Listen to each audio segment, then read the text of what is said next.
Hello, Donna. Hey, Barry. Good to see you. It's wonderful to be seeing anybody. Hey, even in virtual world, we're zeros and ones. Right, we are. We're digital. Here we Yes. are. We're glad that you took some time to answer us a few questions and spend a little time with us today. We're very excited to have your stories as part of our festival. We're not excited that it's online, but we wish we were in person, but we're glad you're part of it.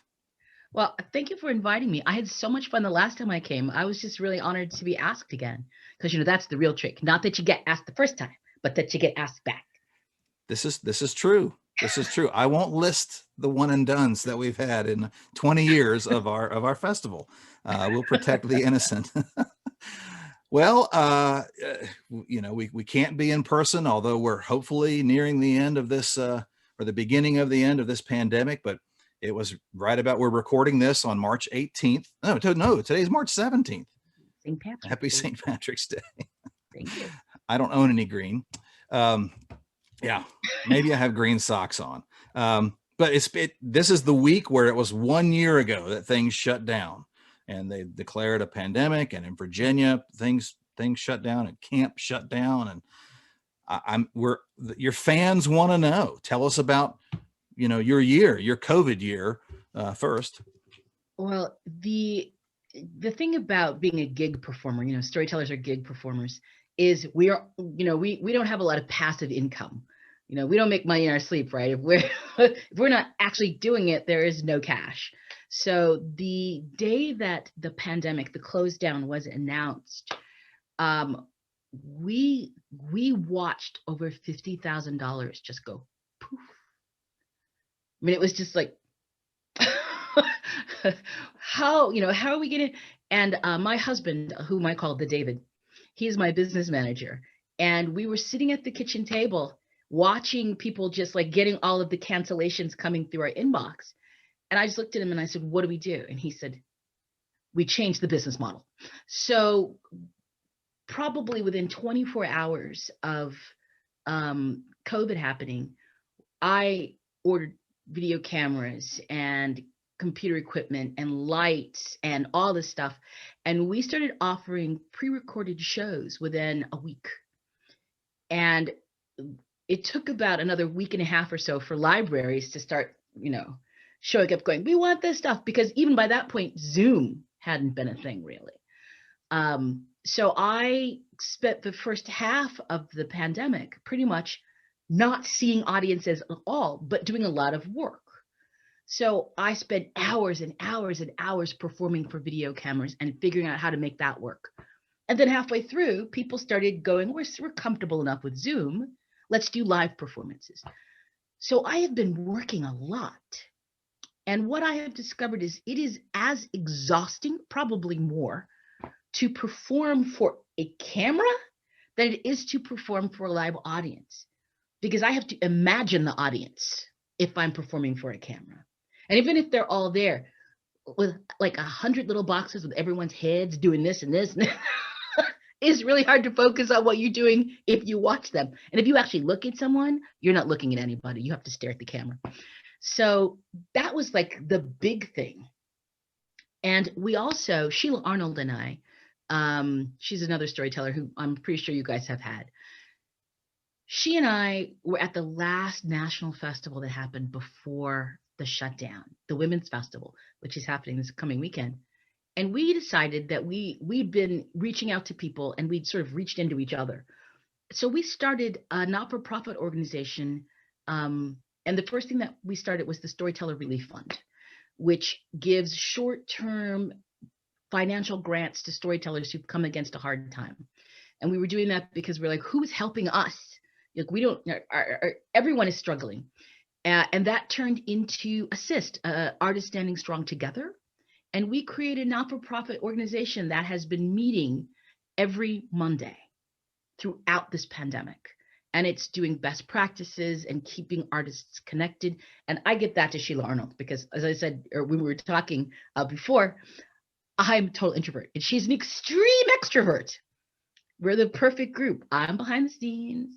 I'll file paperwork, but she runs all of the personal, face-to-face stuff. So that's what I have been doing during this pandemic.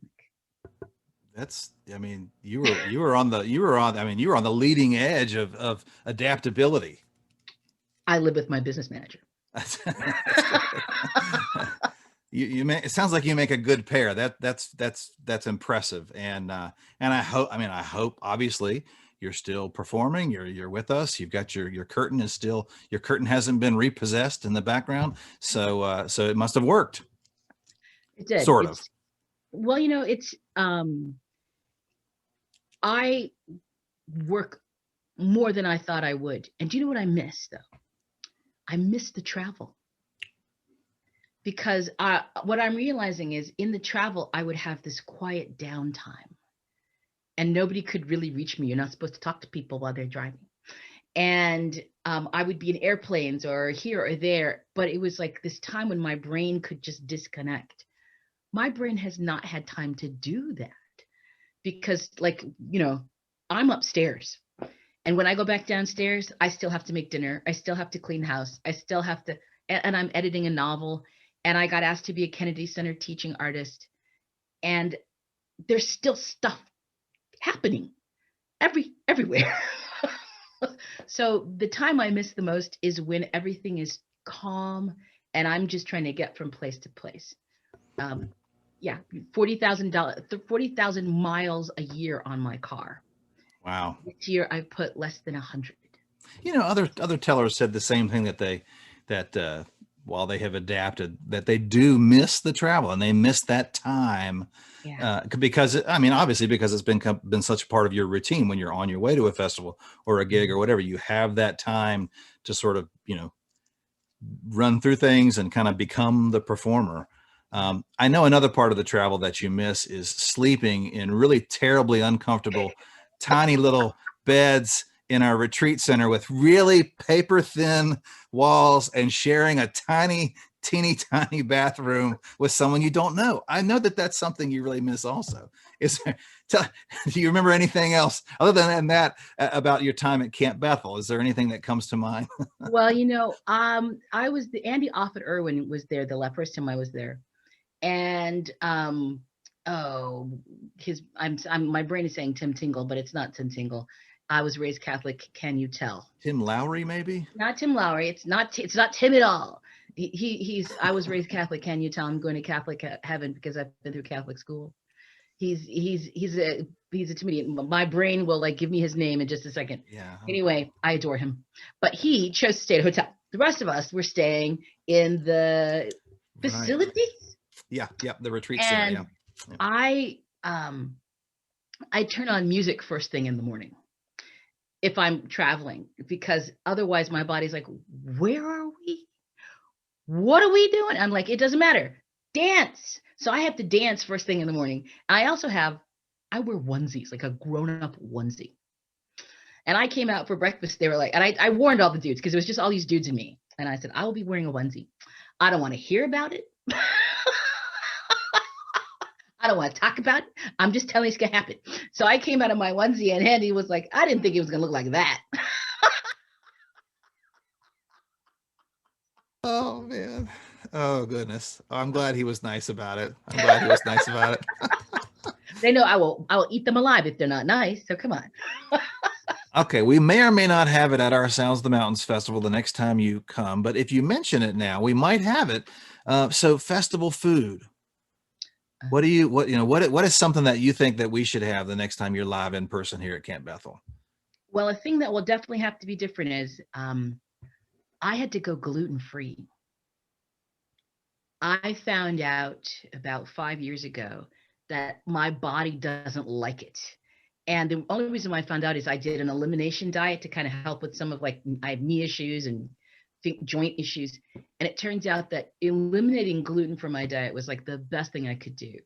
But it's not always easy for retreat centers to accommodate those kinds of dietary issues. Mostly because a lot of people, if you've never eaten it, you have no idea how to do it.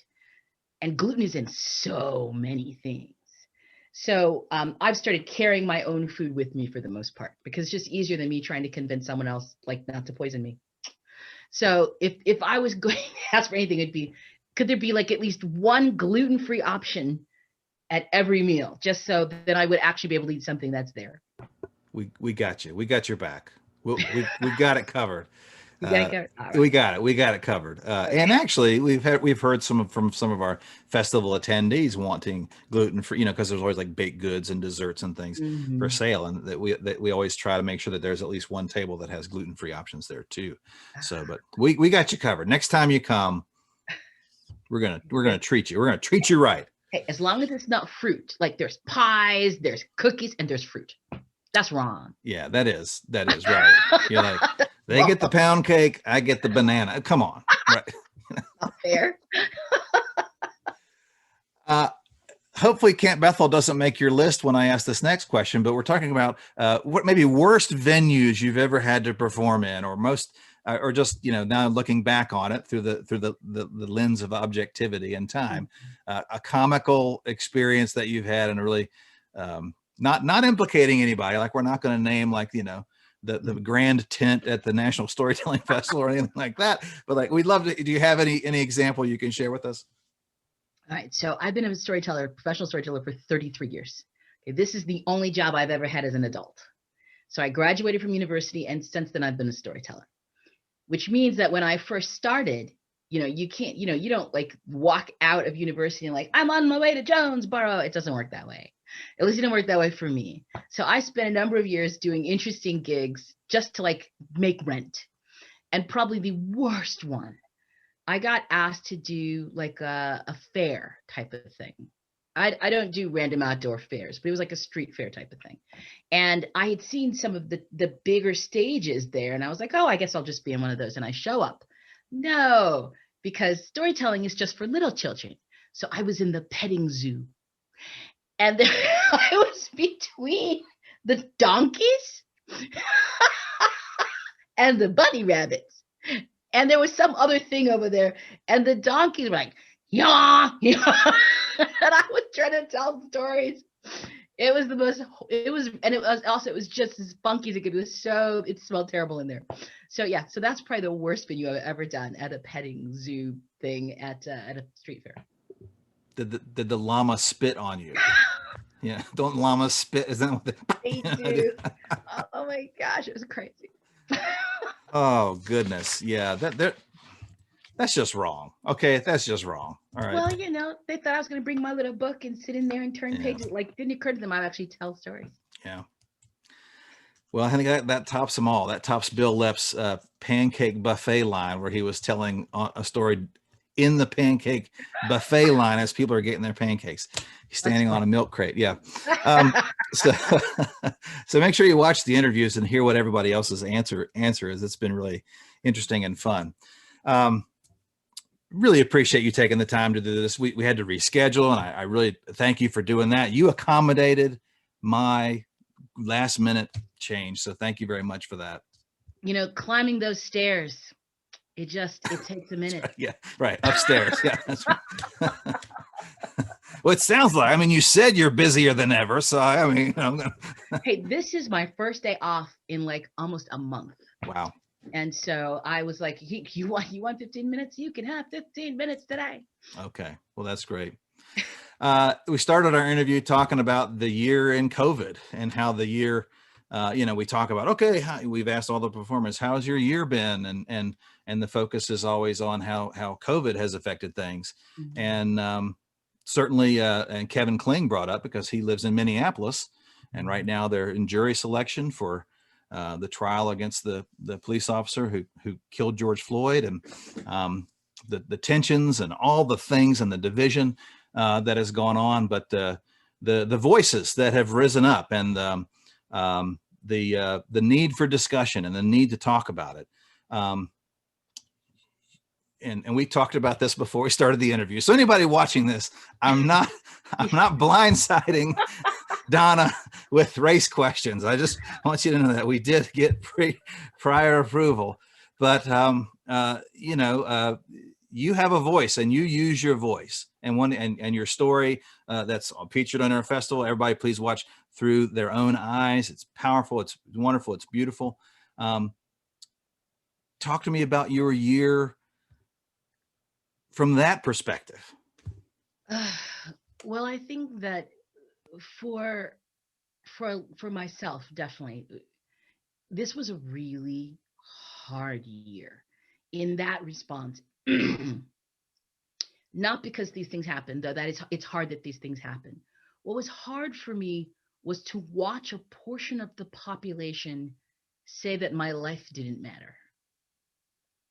And that became like the way that it was talked about.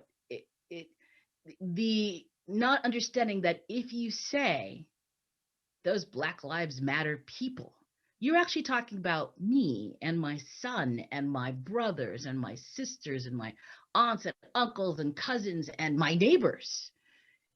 That to suggest that it's controversial to say that Black Lives Matter, and to not understand that if you yell at me, all lives matter, you're saying that my life doesn't matter.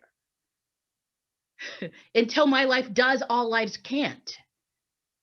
And that was shocking to me.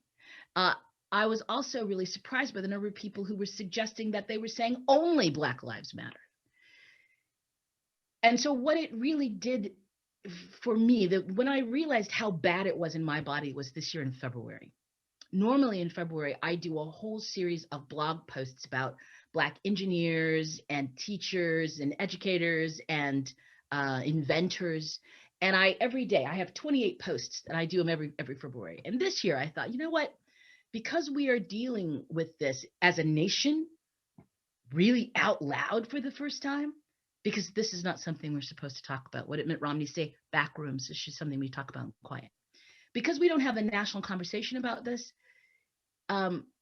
I thought, you know what I'm going to do? I'm going to spend 28 days and I'm going to look at aspects of history, and I'm going to do them from the point of view of what it looked like from African Americans' point of view, sort of like through their own eyes. I wrote 2 of them. It took me a really long time to write them. And the entire time I was working on them, I was weeping the entire time. And I realized I was grieving, and that I was not in a place where I could talk about it like that. I'm not dispassionate enough to discuss it. So I started putting story pieces together, like Through Their Own Eyes. I have a piece called The Men of Kent Street. I have a piece called A Good, Sweet, Safe Place. And I have started telling these stories. I have a new picture book coming out in the fall called Boo Stew, which has got a little Black heroine in it. I'm currently finishing up a novel that has a big multiracial cast. They're all dragons. We'll talk about that later, maybe. But in neutral, they look like people, and a whole bunch of them they're very multi-ethnic looking. And things that I had wanted to talk about in books or talk about in larger forums for years, and publishers said, "Oh no, we don't want to publish books like that." Suddenly, the stuff that I have been interested in, I've had people now asking me, "Do you have any stuff like this?" So I think in the next few years, I will be publishing more. And again, I'm grieving for that. Like, we didn't have to get here. Why do we have to get here before we could talk about this? But I'm also joyful that we are talking about it. And I'm also joyful that for the first time, there's an understanding amongst a wider range of people that we're not just looking at one-off situations here. There's a systemic issue that causes these problems. And I'm going to say a thing that I've started saying that is, talk about getting to good trouble, I guess. Racism is not a Black person's problem. Racism is a white person's problem. I just have to deal with it. I didn't cause it. I can't stop it. All I can do is complain about it. And I think that the big switch came in the 60s, right? Or the 50s, 60s, when we started agitating, right? Martin Luther King Jr. got up and said, we need to be seen. Somehow or other, there became this idea that Black people needed to fix racism. We cannot fix a thing we didn't break. So the anti-racism movements in the country and all of that have given me a great deal of hope because we're finally talking about it in a way that might actually address it. So that has been my take on all of that. But I realized, like I said in February this year, that I am grieving. I have not seen the tape of George Floyd. I can't watch things like that. I have a son who's 24 years old who gets in his car and drives away. And the entire time he's gone, I am terrified. I have a 21-year-old daughter. And if she's run to the store, she's at university now, right? But if she's run to the store and I know she's out at night, all I can think is, please, God, don't let someone pull her over. Please, God, don't let anything happen where she has to try to deal with police officers.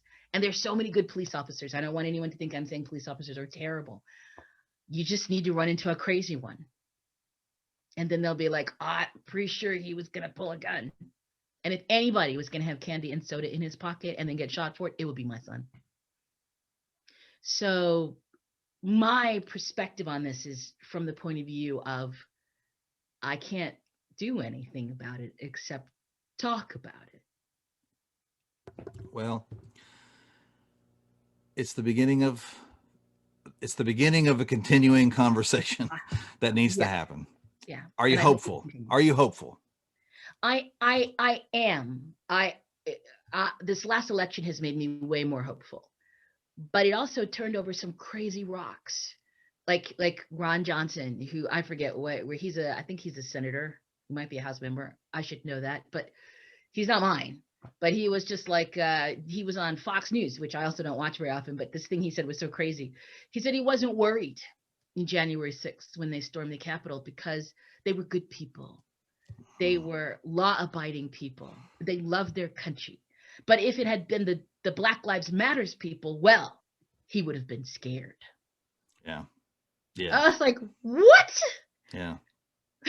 A lot of this has been hard to not get frustrated and angry over, and I know it can be exhausting, but we got to keep moving forward. We got to keep talking.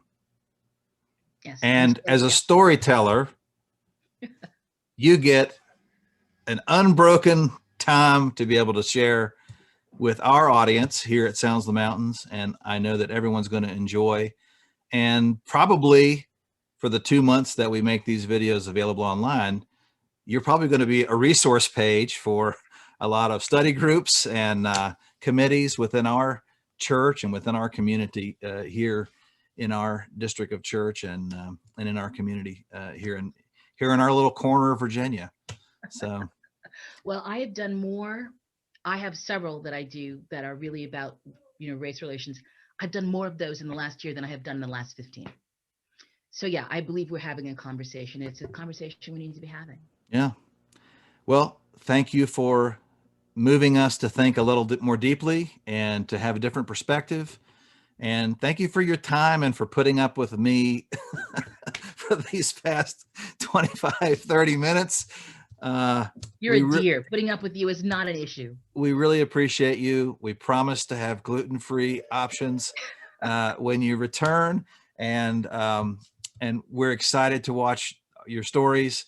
And we're just excited that you're a part of this. This is our 20th annual event. And so we have 6, giant storytellers who are part of it, and we're so excited that you are part of it. I'm just sorry that Washington alphabetically is the last in the list.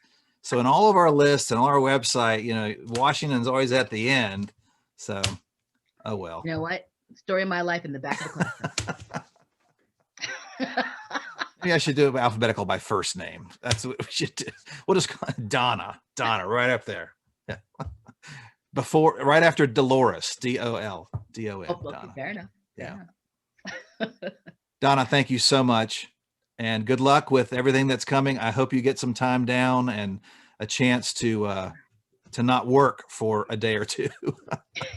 Well, tomorrow I really don't have anything to do except finish editing the novel. That's the only thing I got doing on tomorrow. Well, good, and I hope that kind of work brings you joy, and we look forward to reading that. Hopefully next year. Okay. Is there a title yet? It's, my working title is WIRM, The Worm Chronicles. And it's about dragons who look like people, and there's a whole reason for it, in boarding school. Okay. All right. It's not fun. That's a good teaser. That's a good teaser. Donna, thank you so much. Take You're care. welcome. Thank you for having me. Take care. All right. We're able to provide this wonderful festival and these wonderful stories for you free of charge, thanks to the generous donation from our sponsors, and also thanks to your generous donations. Thank you again.